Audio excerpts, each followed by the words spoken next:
আমাদেরকে আল্লাহ রাব্বুল আলামিন তার রহমত থেকে নিরাশ হতে বারণ করছেন।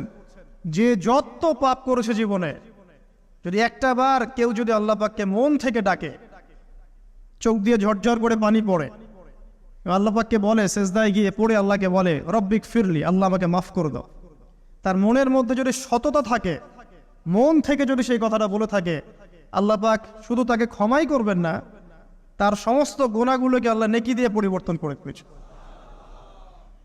একটা হাদিস পড়ছিলাম, নবী করিম সাল্লাল্লাহু আলাইহি ওয়াসাল্লাম তিনি বলছেন যে লাম্মা কাদাল্লাহুল খালক, যখন আল্লাহ রাব্বুল আলামিন এই মহাবিশ্ব সৃষ্টি করেন, তখন আল্লাহ রাব্বুল আলামিন কাতাবা কিতাবান, একটা কিতাব লিখেছেন, একটা কিতাব আছে আল্লাহর কাছে। কাতাবা কিতাবান ফাহুয়া ইনদাহু ফাওকাল আরশ, যেই কিতাবটা আল্লাহর নিজের কাছে আছে আরশের উপরে, সেখানে আল্লাহ পাক লিখে রেখেছেন। কি লিখেছেন? ইন্না রাহমাতি সাবাকাত গদাবি, প্রতিটা ক্ষেত্রেই আমার রহমত, আমার দয়া, আমার করুণা আমার গজবকে পরাজিত করেছে। মানে আল্লাহ রাব্বুল আলামিনের গজব এর উপরে আল্লাহ পাকের রহমত অবস্থান করছে। জীবনের কোনো ক্ষেত্রে হতাশ হওয়ার কোনো সুযোগ নাই। আজকে পারিবারিক ভাঙন বলেন, ব্যক্তি পর্যায়ের আত্মিক ধ্বংসই বলেন, সমাজের বিপর্যয় বলেন, যাই বলেন, পিছনে একটা বড় কারণ আছে।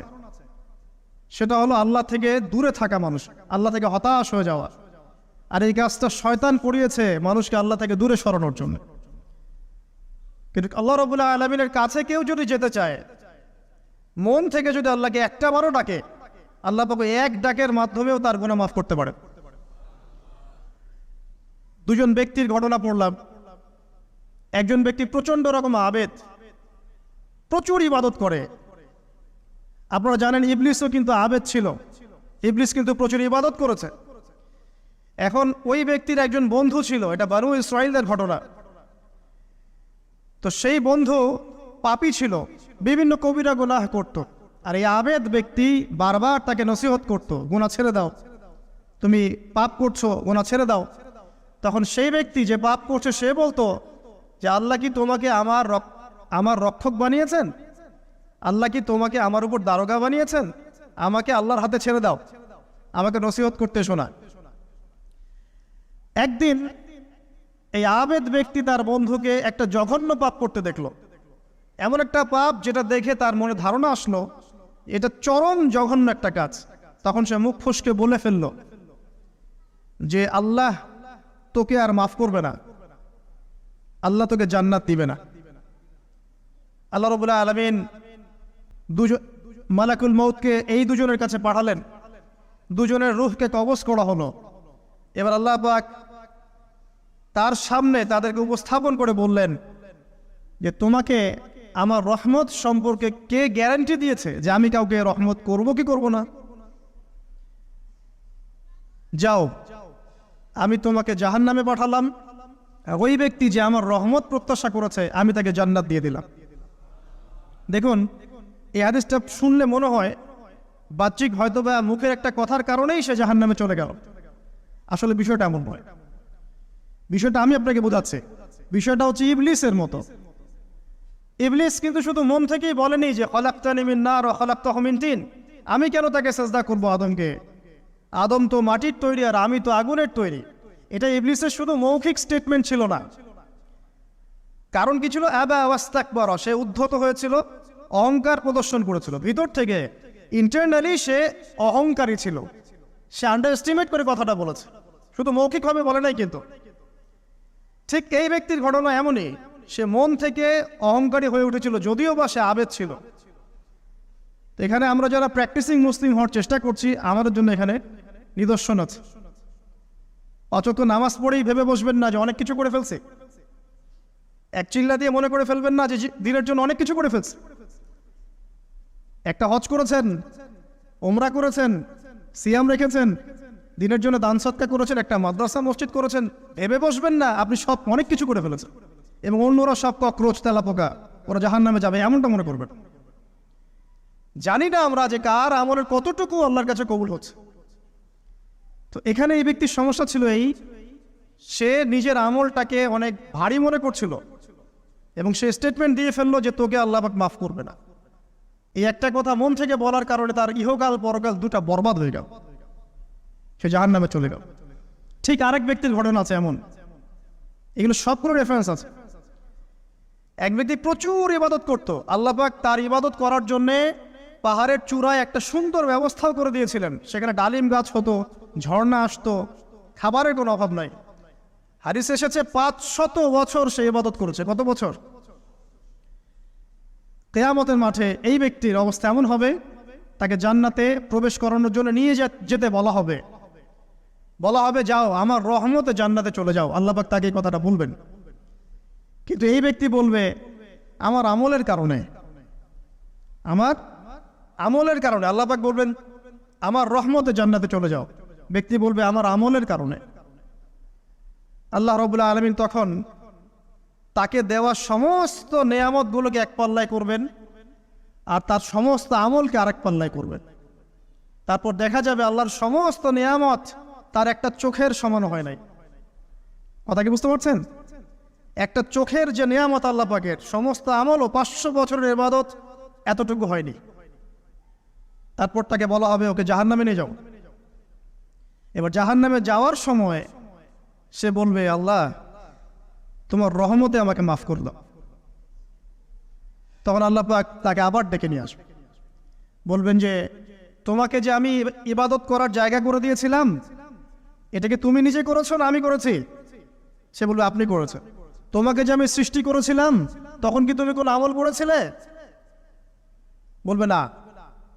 তাহলে তোমাকে যে সৃষ্টি করেছি আমি, এটা কি তোমার আমলের কারণে? না। তোমাকে সারা দুনিয়াতে এত নিয়ামত দিয়েছি, এটা কি তোমার আমলের কারণে? সে বলবে না। তখন তাকে জান্নাতে প্রবেশ করানো হবে। কিয়ামতের মাঠে এমন অনেক ঘটনা ঘটবে যেটা আমাদের চিন্তার বাইরে। আরেকজন ব্যক্তিকে ডেকে আনা হবে, যে ব্যক্তি একটা দুটা নয় বরং 100টা খুন করেছে। সে 99 জন মানুষকে হত্যা করার পর ফতোয়া খুঁজে বেড়াচ্ছিল যে আমার তওবা কবুল হবে কিনা। একজন আবেদের কাছে গিয়েছে। আবেদ আর আলেম কিন্তু এক জিনিস না। আবেদ মানে যে প্রচুর ইবাদত করে, তার জ্ঞান কম, সে শুধু জানে কিভাবে ইবাদত করতে হয়। আলেম হচ্ছে সে যে শরীয়তের গভীর জ্ঞান জানে, আবার ইবাদতও করে। আবার যারা জ্ঞান আছে আমল নাই, সেও কিন্তু প্রকৃত আলেম না। প্রচুর জ্ঞান আছে কিন্তু জ্ঞান অনুযায়ী আমল করে না, সেও কিন্তু প্রকৃত আলেম নন। এবার আসেন তো, এই আবেদের কাছে গিয়ে সে বলছে আমার কি ক্ষমা হবে? আমি 99টা খুন করেছি। সে বলল তোমার আবার ক্ষমা? তোমার ক্ষমা নাই। তখন এই ব্যক্তি এই আবেদকে হত্যা করে 100টা খুন পূর্ণ করলো, ওকেও সে মেরে ফেলছে। আমার ক্ষমাই হবে না তো তোর বেঁচে থাকার কি দরকার, তুইও মর। কি বুঝতে পারলেন? বর্তমান বিশ্বের উগ্র মাথার পলিটিশিয়ানদের মতো অবস্থা। আমার দেশের সমস্যা, তোর দেশ পারমাণবিক বোমের উড়াই দিব, মানে এরকম একটা অবস্থা। তো আল্লাহ রাব্বুল আলামিন এই ব্যক্তির মধ্যে একটা চেতনা তৈরি করলেন যে আমাকে তওবা করতে হবে। সে তখন সার্চ করতে লাগলো আরো কোনো আলেম আছে কিনা। এরপর অনেক দূরে একজন আলেমের সন্ধান পাওয়া গেল। সে সেখানে গেল, তাকে গিয়ে বলল আমার কি ক্ষমা হবে? সে আলেম তাকে বলল হ্যাঁ তোমারও ক্ষমা হতে পারে, যাও তুমি ইস্তেগফার করো এবং এই এলাকা থেকে অন্য এলাকায় চলে যাও। মানে যে এলাকায় তুমি অনেক দিন ছিলে, যেখানে তুমি অনেক পাপ কাজ করেছো, এখানে থাকার দরকার নাই। তওবা করে তুমি অন্য কোথাও চলে যাও, নতুন একটা জীবন শুরু করো।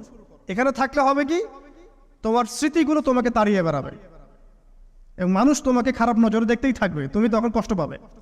এই জন্য তুমি চলে যাও। তো চলে যেতে যেতে সে রাস্তায় ইন্তেকাল করে। এবার তার রূহ নিবে কে? এই জন্য দুদল ফেরেশতা আসছেন, জান্নাতি এবং জাহান্নামী। তাদের মধ্যে বাক বিতর্ডা হচ্ছে কে রূহ নিয়ে যাবে। তো জাহান্নামের ফেরেশতারা বলছেন সে এতগুলো খুন করেছে, তার রূহটা আমরা নিব।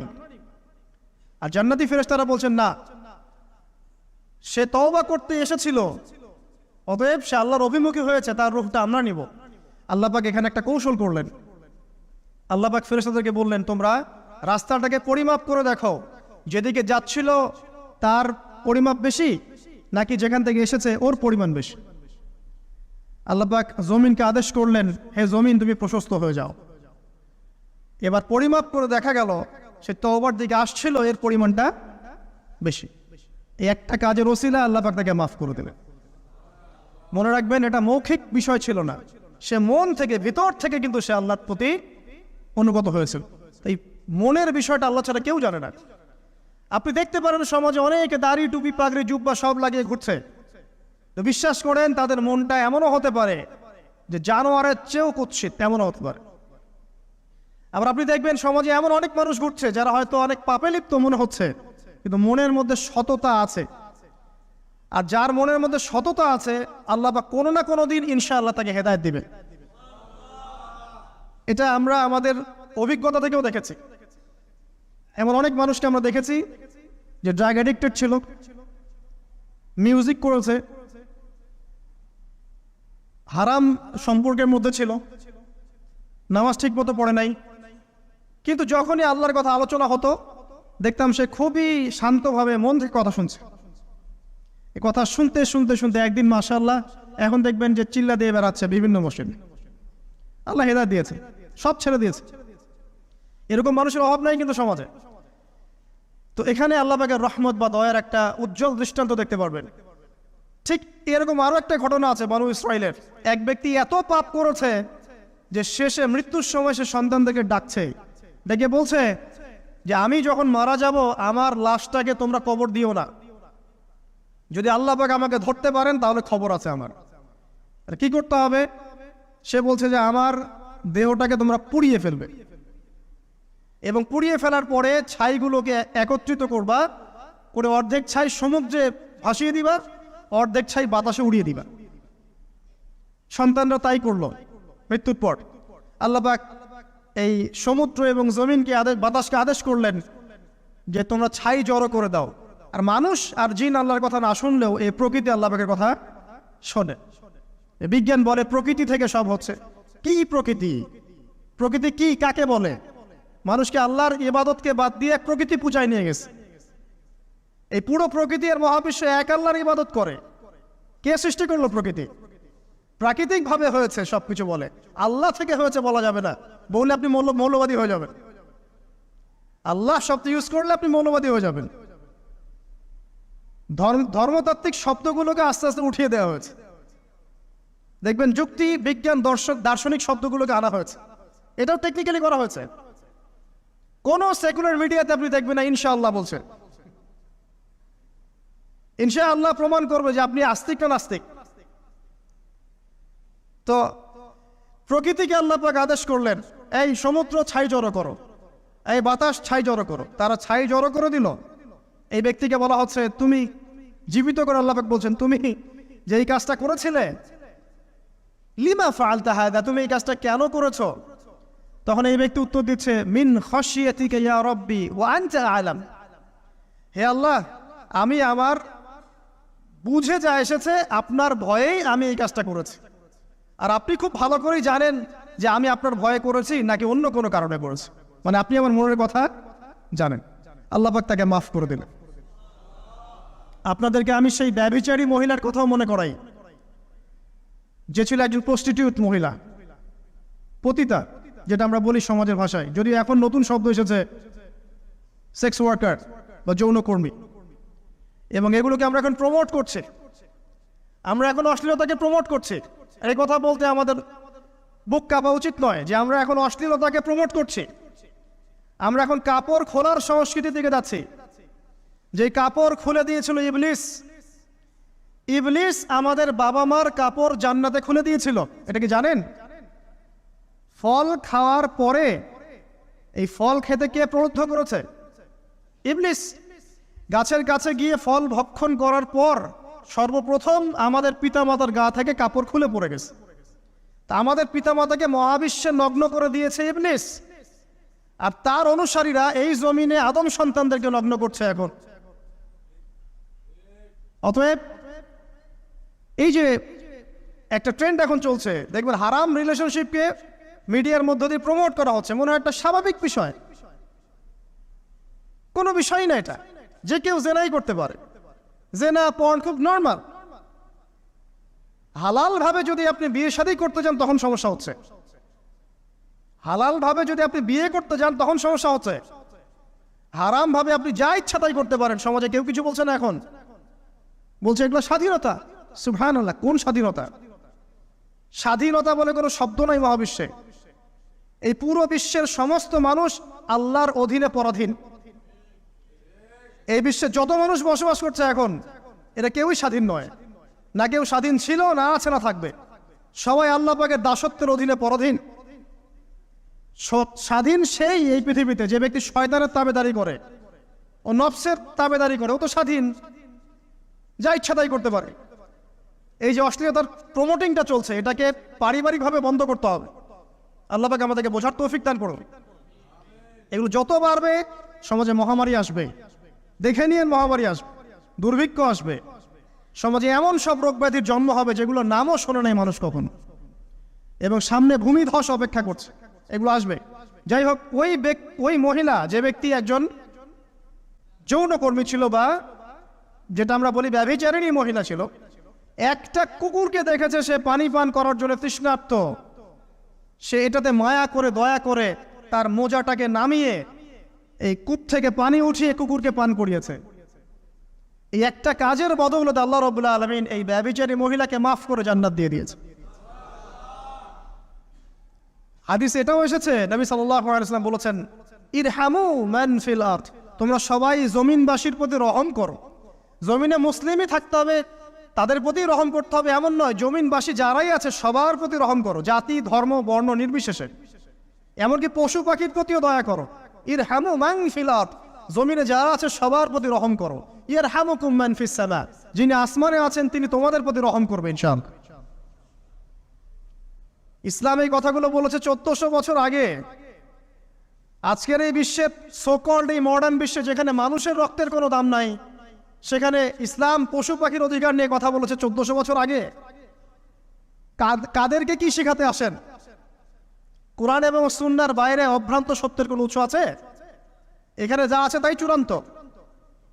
মানতে চাইলে মানেন, না মানতে চাইলে জাহান্নামে যান, কেউ তো বাধ্য করছে না। লাকুম দীনুকুম ওয়ালিয়া দিন। আল্লাহ পাকের রহমত দেখেন। আরেকটা ঘটনা আছে এমন, একটা বিড়ালকে বেঁধে রেখেছিল এক মহিলা, খাবার দেয় নাই, কষ্ট দিয়েছে। এই একটা বিড়ালকে খাবার না দিয়ে কষ্ট দেওয়ার কারণে এই মহিলাকে আল্লাহ পাক জাহান্নামে পাঠিয়েছে। এরকম কত ঘটনা আছে। এই ঘটনাগুলো হাদিসের পাতায় বর্ণিত আছে। কোরআনে কি বলছে দেখুন। কোরআনের আমি কয়েকটা পয়েন্ট আপনাদেরকে খালি বলছি, এটা নিয়ে আমি সকালে ভাবছিলাম। আল্লাহ পাক আদম আলাইহিস সালামকে সৃষ্টি করেছেন আমরা সবাই জানি, কিন্তু আল্লাহ পাক সূরা সদের মধ্যে বলছেন ইবলিসকে, এ ইবলিস তোমাকে কিসে বারণ করলো আদমকে সিজদা করতে, যে আদমকে আমি নিজের হাত দিয়ে সৃষ্টি করেছি। আল্লাহ রাব্বুল আলামিন যে আমাদেরকে এত যত্ন করে ভালোবেসে সৃষ্টি করেছেন, এটা কি আল্লাহ পাকের দয়ার নিদর্শন নয়? মহাবিশ্বের অন্য কোন মাখলুক সৃষ্টির ব্যাপারে আল্লাহ পাক বলেন নাই খলাকতু বিয়াদাই, আমি নিজ হাতে তাকে সৃষ্টি করেছি। শুধু সৃষ্টি নয়, সৃষ্টি করার পর আল্লাহ পাক তাকে সমস্ত নাম শিক্ষা দিয়েছেন। এই যে জ্ঞান শিক্ষা দেওয়া, জ্ঞান, এটা আল্লাহ পাকের সবচেয়ে বড় নিদর্শনগুলোর মধ্যে অন্যতম।